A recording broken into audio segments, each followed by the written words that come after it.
উৎপাদন হয় সেই ভোলার মানুষ কেন গ্যাস পাবে না?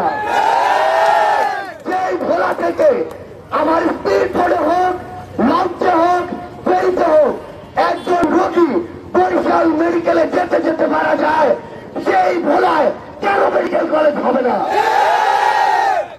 এই ভোলা থেকে যখন আমার একটা লম্বা সময় নিয়ে ওই একটি শহর বরিশালে যেতে হয়, তখন আমার যদি 40,000 কোটি টাকা খরচ করে পদ্মা সেতু হয়, 30 থেকে 35,000 কোটি টাকা খরচ করে পদ্মা সেতুর পাশে একই সাথে রেল সংযোগ হয়, ওই দুইটি কাজে যদি 70,000 কোটি টাকা খরচ করা হয়, তাহলে 5 থেকে 10,000 কোটি টাকা খরচ করে কেন ভোলা থেকে বরিশালে একটি সংযোগ সেতু হবে না?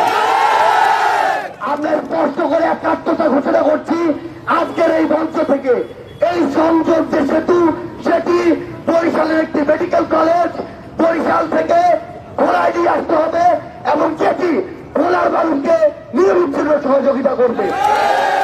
এবং এই যে ভোলার গ্যাস সেটি যেন সিন্ডিকেট করে শুধু ব্যবসা করার জন্য ভোলা থেকে কেউ রক্ত চোষার মতো নিয়ে না যেতে পারে সেই ব্যবস্থা করতে হবে।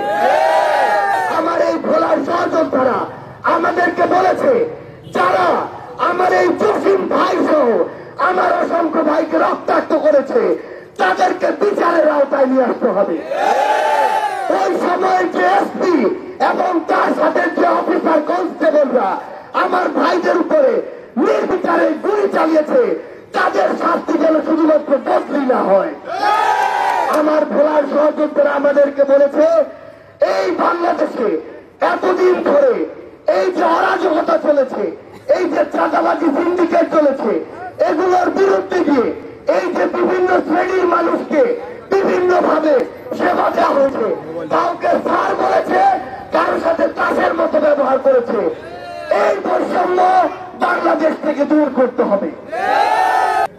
আমাদের মনে হয়েছে যে এতদিন আমরা এই বাংলাদেশের রাজনীতিতে এমন একটি ধারা দেখেছি, যেই ধারায় শুধুমাত্র যখন ভোটের প্রয়োজন হতো তখনই অনেকে জননেতা সেজে জনগণের কাছে আসত।